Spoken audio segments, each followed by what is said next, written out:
Shalom. Welcome again to another edition of Seekers of Meaning, the podcast arm of Jewish Sacred Aging. I'm your host, Rabbi Richard Address.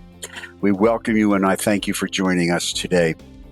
As you know, these podcasts are designed to explore aspects of the relationship of the revolution in longevity to ourselves, our community, and our families.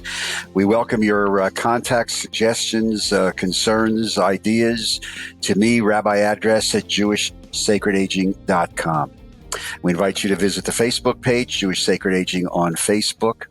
And again, thank you for your time and joining us. We have a very exciting opportunity to learn from Sky Bergman today, who is joining us from California, and we welcome Sky.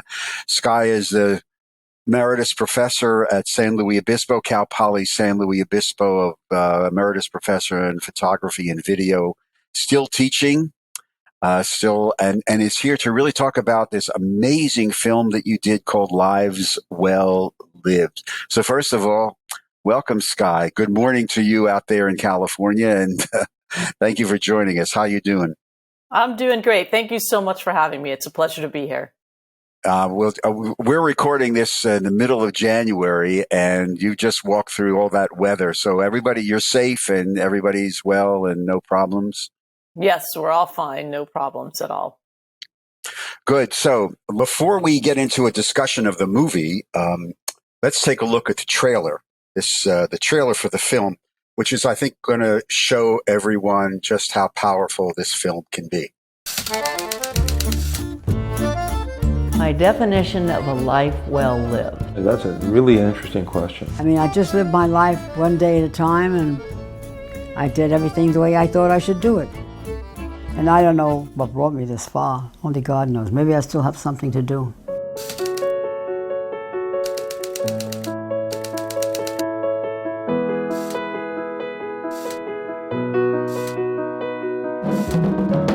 Life plays with you, doesn't it? You have to take it, and you have to battle it. We all had to wear these around our necks from Vienna, and I was standing there trying to be very brave. We were taken out of our homes, we had to leave everything, and we could only take what we could carry. The whole civil rights movement was a big thing for me. I would be on the picket lines all the time. An Indian chief once said, "You will be remembered by the tracks you leave behind." The reason we had 9 kids is that I had an oversexed Italian wife who couldn't keep her hands off me. And since I never get headaches, I couldn't say no. My wife passed away 21 years ago. I am still married and always will be married. My friends, they said, "Oh, I'm getting too old, I can't do this, I can't do that." And I said, "Oh, free with that. If you say, I can't do it, then you won't be able to do it. Just go out and do it." It's not your numerical age, it's your biological age. So think young, act young, feel young, forget the number.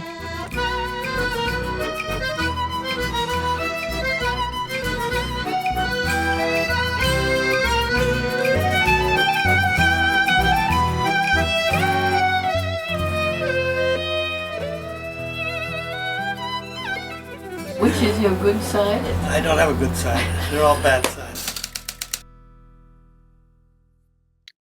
Good. So, Lives Well Lived is this, I don't know what, I guess you would call it a documentary, but it's, I guess in the technical terms, and it really looks at a whole group of people, elders between the ages of 75 and around 100 years of age. It explores this whole idea of what it means to live as opposed to what it means to die. And I want to explore that a little with you because I think the emphasis is really important. But I'm always fascinated by people who do things like this. What was your motivation? Did you wake up one day and say, I think I'll like to produce a film? I'm in California. Why not? So can you just share with us the motivation of why?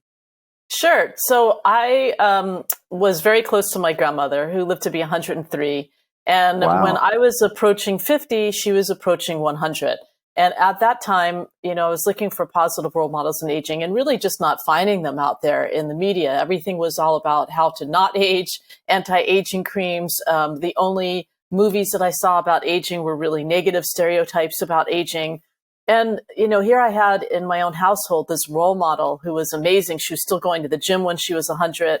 And I just thought there's got to be other people out there like her. And I want to highlight them. And so I didn't set about to make a film. I thought I was going to do a little web series. And along the way, it became a film. But I set out to find other people like my grandmother who could be an inspiration and a role model for me as I was aging and approaching the second century of my life, the second half, I guess, after 50. I think 50 for women in particular is a big turning point. And so for me, I wanted to very clearly have role models that I could identify with, that I could be like when I got to their age. How did you find the people? It's always, Facebook, put an ad, and how did you find these people? So the way that I found the people was I went back with my grandmother when she turned 100, and she came out to visit me, I should say, for the first time in California when she was 96, and she lived in Florida. And for the next 4 summers, she spent the month of August with me, which if you lived in Florida ever, it's a good time to get out of Florida. And when she was 100, turning 100, like I said, I went back to Florida for her 100th birthday. And she was still working out at the gym. And I thought, wow, I better film this because nobody's going to believe that at age 100, she's still working out. And for those of you that are thinking, oh, I'm too old to start working out or to do something, she didn't start working out till she was 80. So it is never too late to start something new. And so I put together this little 1-minute video clip. And thankfully, I had a mic on my grandmother. And I asked her, hey, can you give me a few words of wisdom? And she said things like, be kind and live life to the limits. And I came back from that trip and I put together a little 1-minute video clip of my grandmother and her words of wisdom. And I've sent an email blast out to my friends, family, and alum, all the students that I've taught over the years at Cal Poly. And I said, here's a clip of my grandmother. And if you have somebody in your life that's as much an inspiration as she is to me, then please nominate them for this project. And I was just inundated by heartwarming nominations. I mean, it was really lovely. And I knew I was onto something at that point when I started reading all these nominations of these incredible people. And I think people that were like the unsung heroes in people's lives, that maybe they didn't even realize how much of a role model they were. I mean, my grandmother would always say, I don't know why I'm such a role model to you. And it's like, well, because you're just an incredible person and the things that you've lived through and the things that you've done and accomplished. And it was really just such a wonderful project to be part of and to hear all those stories. So, and how long did it take you to put this all together? I imagine quite a long time. It did, because I had a day job, which was I'm a professor at the university, although now I'm emeritus, but at the time I was working full time at the university. So it took me 4 years of interviewing people. Oh, wow. I like to say I spent 4 years interviewing 40 people with a collective life experience of 3,000 years. And what a gift that was to take that time to really spend. I mean, most of the time we don't do that. We are on our devices. We're doing other things. We don't take the time to really connect with people in that deep and personal way. And I gave myself the gift of those 4 years really to do that because I wasn't on anyone's time schedule. It was my own project, so I could do it however I wanted. And then there was really another year of editing it and putting it together the way that I wanted to for a film. So it was a 5-year process to get it out there in the world. Sometimes when I consult with congregations on, dealing with the elders in their congregation, we talk about, we suggest, doing an audio or video history, taking a look at this generation before they leave. Many of whom are still the founding members of a congregation. Have you consulted with any congregations about this? It's a great project. It doesn't cost much, and it really is so valuable. Have you done that? I haven't consulted with any congregations, but I have shown the film to congregations. We've done Q&As. I have a discussion guide on my website that anyone can use that has, I came up with 20 questions. I teach at a university, and since I teach at a university, I took some social scientists and some people that were from the psychology of aging department out to lunch. And I said, if you were going to do a project like this, what questions would you ask? And so I really worked on creating a nice list of 20 questions, which is a good starting point, I think, for people. I think the hardest thing when you're thinking about interviewing somebody is, how do you ask questions? How do you get the conversation flowing? And so to have that starter list of questions, which of course I hope that people deviate and go off on tangents, but at least to have a starting point, I think is really important. And then I think if you're going to interview somebody, making sure that you ask open-ended questions. So not yes or no questions, which the conversation can end there, but really open-ended questions, and feel like you can ask the follow-up questions. So sometimes people will start talking about something and leaving the space for them to truly answer it, or being willing to ask that follow-up question, I think is really important. And if you're an older adult, just do it on your own. You never, it's the biggest regret that people had, because I did ask everyone, what's the biggest regret?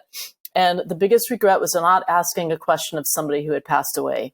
And so, you think people are going to be around forever, and then that's not the case. And then, you end up having the regret of not having asked somebody a question. So take the time to do that. It's really a pretty remarkable gift for them and for you. And so let's do this, right, because you mentioned this, and somebody who's listening or watching this may want to contact you and look, or book you into a congregation. And I know you're doing this probably a lot on Zoom. What's the website? Somebody wants to get a hold of you or check this out in the movie. What's the website? Sure. Well, you can email me at liveswelllived@gmail.com. And the website is lives-well-lived.com. But if you Google it, it will be the first thing that comes up. So the website has all the contact info on there. And like I said, the discussion guide, and we have, for those of you, if you see the film and you think, wow, there's so many words of wisdom and I wish I had written them down, there's on our Film Star page, my favorite quotes from everyone are on that page. Like Lucky Louie has a quote that I love, which is, happiness is a state of mind. You can be happy with what you have or miserable with what you don't have. You decide. And I mean, there's some real gems out there like that. So it's kind of a nice place to go. If you need a little pick-me-upper in the morning, you can go there and read some of them. No, there's some very interesting. I remember the picture of the Italian gentleman wrapping mozzarella, and you ask him something, and he talked about his wife, and I'll leave people watch the film, but it's a great scene. It's like, hello. What did you learn? What did you learn from this whole experience? I think the biggest thing for me, my biggest takeaway, was to really live more truly in the moment. I think that when I was younger, I was so busy raising kids and in my job and all those kind of things that sometimes you forget, or at least I did forget, about just appreciating the moment. And so I think that I really take more time to appreciate the moments. And I think the other thing that I learned was really from Evie Justison, who is in the film, and talked about reading Viktor Frankl's Man's Search for Meaning, which, if you haven't read that book, it's an amazing book. And what her takeaway really was from that was that there are so many times in our lives that we can't control the things that are happening around us, but what we can control is our attitude about how we deal with things. Right. And I think that the people in the film all dealt with some really traumatic experiences, but it was their resilience and their attitude about life that really got them through. And for me, that has certainly been very impactful, especially going through the pandemic. I think hearing their stories of resilience and how they got through things really helped me get through. And I think a lot of people also that saw the movie, I think it really helped them. Yeah, the concept of resilience really is a theme. The Viktor Frankl, the classic, when we teach this, we usually revert to Deuteronomy 30:19 in that passage with therefore choose life. But the B part of the passage is you make choices so that people behind you can be blessed, and the randomness is exactly what you're saying. And the film testifies that how you choose to deal with the cards that life deals you. So you have people from the internment camps, the Japanese internment camps of World War II, and the Holocaust, I think the Kinder transport. That and people should know there's a great diversity of the people you are interviewing. It's not just one, socioeconomic group. It is greatly diverse. Talk to me about the messages of that diversity of people from all over different backgrounds, cultures, etc. What did you take from that? Well, I think it became really important to me to make sure that I had a diverse group of people that I was interviewing, because when I started the project and I was getting nominations from the people that I knew, it was very European centric, let's say. So a lot of people that had survived World War II in some way, that came from European countries, that were immigrants here. But I really wanted to make sure that I also told the story of things that happen in this country. So it's, very easy to say all those things happen there, but much more difficult to look inward at our own country. And so finding somebody who could talk about the Japanese internment, I think, was really important. And finding somebody who could talk about civil rights from a very personal perspective, right, or somebody that was a Latino, Filipino American who could talk about what it was like to be the first Latina in her Girl Scout troop and what that meant to her, and breaking those, boundaries. I think those are things that were very important. And I think for me, I mean, my life's work now has been connecting generations, because I feel like when we bring people together, and this is true of different, cultures as well, and different ethnicities, when we bring people together, it's very hard to have a stereotype or an ism about them when you know somebody from that other group. And so I really feel like through the intergenerational projects that we're doing with the film, we're connecting younger and older people, and breaking down the stereotypes of ageism, one story and one connection at a time. And that's also true with ethnicities and with, all of those things. I think when you know somebody from that other group and when you hear their stories, and I think those firsthand accounts, for me, for example, the Japanese American story, and listening to Susie Edo-Bauman's story about being interned during World War II, it's one thing to read that in a book, and a very different thing to hear that firsthand account. Or Marianne Wolf's story, when she talks about the kinder transport. And really, her story was the pivot moment for me when I decided it had to be a film. And it was more than just a web series, that it had to be a film. And when she came out to her interview with me, she had the cardboard number that she wore around her neck at the age of 8 years old when she was sent on the kinder transport. And there was something about that moment that I still get chills, because I think that when I listen to that story, when people watch the film, you often think about, well, what was I doing at 8 years old? How would I have felt? And I think those firsthand accounts help us overcome some of those issues, and help us put ourselves, have more empathy for people going through those things and what that could be like. No, I know that picture of her holding up the card is very, very powerful. Also, you have all this file footage of how difficult was that to, because it's not, people should know, it's not just frontal interviews with people. There's surrounding, I guess, is a file footage is the technical term for it, that illustrates.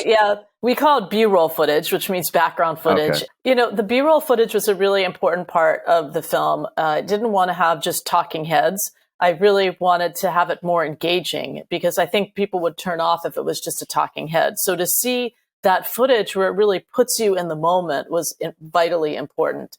And we knew that footage of Marianne Wolf existed. We have found footage of her getting off of the boat from the kinder transport. And we had to figure out who owned the rights to it. That was always the biggest problem. And that was also the biggest cost for the film, was buying the rights to use that footage. Just to put it in a little bit of perspective, that footage of Marianne was $90 a second with a 30-second minimum. So if you multiply that out throughout the whole film, you have an idea of where the costs are involved in making a film like this. But when you see her and you see that footage, you connect in a very different way. And it's like that moment of shock, and you can feel you see the expression on her face. You can see what she must have been feeling like as she came to a new country without her mom, by herself. Her dad had already passed away at that point, but she left her mom behind in Vienna, and what that was like. I mean, I can't even imagine what that must have been like for an 8-year-old to go through that. And but so it was worth the money to have that in there. And I think that No. historical footage really does engage the audience in a very different way. Sky, you talk about some of the intergenerational stuff. The United States right now is so siloed. There's so many just people not talking to each other in a variety of ways. Could you just talk to us a little bit about some of the intergenerational issues? Because I know, well, that the programs that you're dealing with, because they're vitally important.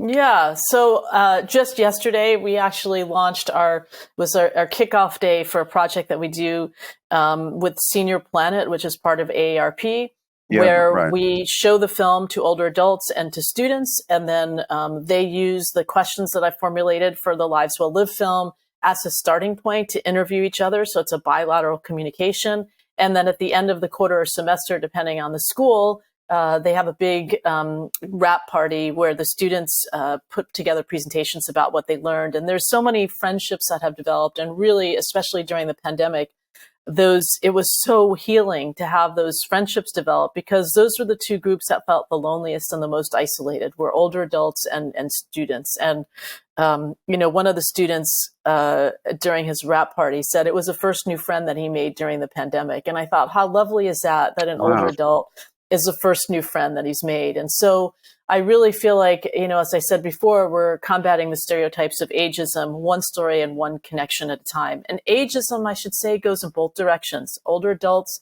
have ageist belief about younger people, as the reverse is true. And so to combat those stereotypes, I think, is such a lovely gift. And I just really enjoy working on those projects. And so that's really become my life's work. In fact, I'm writing a book right now, and one of the chapters is dedicated to organizations and people that are doing work in this intergenerational space. And how is it something that you can bring it to your community, educational institution, or corporation to try and break those silos down and become, instead of talking about intergenerational projects, it's just all the generations are always working together. So we're not as siloed. And that's my big, hairy idea and hope is to try and make that happen. Very much needed. And I'll tell you, since I work almost exclusively within Jewish organizations and congregations, it's really needed in synagogues because there's a real silo, and, everybody has a different little niche, but rarely do the niches come together and learn from each other. It's fascinating. And, well, it's another story for another time. But I'm very happy you're doing this. The film, and as you alluded to, really speaks to the enjoyment, celebration, and the living of life. Talk to me a little bit about, as a result of this experience and now your work, are we too much focused right now on end of life issues and death, as opposed to just, hey, you're alive, enjoy it? Are you picking up any of that, or I'd like your opinion on that? I think that, as one of my friends, Dr. Roger Landry, says, live long, die short. I mean, I think it's like live life as much as you can until you get to the end. And I love, Lucky Louie became a really good friend of mine. He's the Italian pediatrician turned mozzarella maker in the film. All right. And He's even, a great guy. I like to say one of the greatest gifts that I got from doing the film that my grandmother left me was the gift of 40 new grandparents. I have really just amazing friends, and he was one of them. He passed away just 2 years ago now. Wow, it's been 2 years. And but I would go visit him almost every week and hang out with him while he made his mozzarellas. And I'd ask him, "Hey, Lou, how are you doing?" And at the time he was 97. He'd say, "Well, it's not like when I was 95. I mean, he always had a one-liner for you, right?" And I think his point, which was well taken, was, he knew that his body was aging and it wasn't the same, but I think he accepted it. And instead of, really thinking about all the things that he couldn't do, he was still thinking about the things that he could do and grateful for the things that he could do. And I think that many people, the people that are successful agers, I think, know that their bodies are going to change, but what can they still do? And I think the other thing that I really learned from the film is that no matter what age you are, the most important thing is to feel like you have a sense of purpose every day. And I think that that was true of all the people that I interviewed, whether it was making mozzarellas for his daughter's deli, or Rose Albano Ballestero, who still taught ESL, or Emmy Justison, who would go into high schools and help get students to register or pre-register to vote. I mean, all these people had something that they wanted to do every day. And I think the other thing is that your sense of purpose changes over time, and that you may have one sense of your purpose in your 20s, 30s, and it can change as you go throughout your life. And so really trying to remember that that sense of purpose is vitally important. What's the power of memory that you found in this film? Wow, nobody's ever asked me that question before. That's a really good question. I think that the power of memory, it's amazing, it's twofold. So the power of memory can be for people who have not heard stories before and can all of a sudden learn something from somebody else's memory. But I think the other power of memory, I mean, I'm thinking about when I interviewed Bob and Emmy Cleaves, and they talked about how they first met. And you could actually see their eyes light up. I mean, and that's the power of memory, that it can bring you back to a moment of happiness, to a moment of sadness. So I think the power of memory can really bring you back and give you great joy. And I think in the end of our lives, the things that we have accumulated, it's not about the tangible things. It's about the memories that we've created, not just for ourselves, but for other people, for the people that are around us, for our loved ones. And so I think that's what I think of when I think of memories. My dad just passed away this year, or in May of last year, I guess. And so, I'm very much in that moment of thinking about the power of memories and going through audio tapes that I have of his. And he was in a band when he was in his 20s, and hearing music for the first time that I never heard. So memories that I'm creating now that were based on his life, some 50, 60 years ago. And it's pretty lovely to have those memories. My condolences on that. I mean, it's still close. Mm-hmm. The power of ritual, especially as we age, the necessity of marking special moments. In reflecting back on all the people that you interviewed, did you come up with was that mentioned at all in some of these conversations? The rituals surrounding life, or the need to create new rituals, because we're seeing it a lot in our work. I don't know that they specifically, did that, but I think that it was much more about rituals that brought family or friends together. So I think that those were the things that were important to people. And one of the things I should say is that all the people in the film, another commonality that they had was that they had a good support group of friends or family. It didn't necessarily have to be family, but they had a really good support group of family. And I think Marion Wolf turned 90 during the pandemic, and of course couldn't have a party, but her husband, who was also 90, figured out a way to have a surprise Zoom birthday party for her. And I think so that's, part when we talk about ritual, I think that's one of those rituals is a way to mark a particular event or a particular moment in time. And I do think that those are vitally important. We figure out alternative ways to do things. When we figure out, I think that's the resilience, right? Is that, okay, we can't all gather, but how can we still have that connectedness? And I think that was one of the ways that they figured out to make that happen, which was remarkable for people in their, I just thought it was great that he was doing that for his wife, a surprise Zoom birthday party. No, it also goes to the stereotype that older people can't deal with technology, and yet, oh yeah, mm-hmm. We all Absolutely. are. We all are. are. I think that the pandemic certainly was a tipping point for a lot of people when they realized that this was the way that they could stay connected, and there was more of a reason to use things like Zoom and to get onto different things. I mean, I know even in my own family, my mom is on Zoom all the time. It does Zoom classes all the time. So I think her, her social network, and so her connectedness is very different than it was 3 years ago. And I actually think much richer, because she's dealing with people that are not just locally where she is, but literally all over the world. And I think there's a richness to that we didn't really experience before. No, this just came up at a class I was teaching this week about community, and the conversation of that we're actually redefining community, and you just have to think a different term. What community means now is not necessarily what it meant 5, 10, 15, 20 years ago because of technology and the pandemic. Real fast before we start running out of time, again, the website. Somebody wants to get a hold of Sky Bergman and Lives Well Lived. How do they do that? So if you want to email me, my email is liveswelllived@gmail.com, and the website is lives-well-lived.com.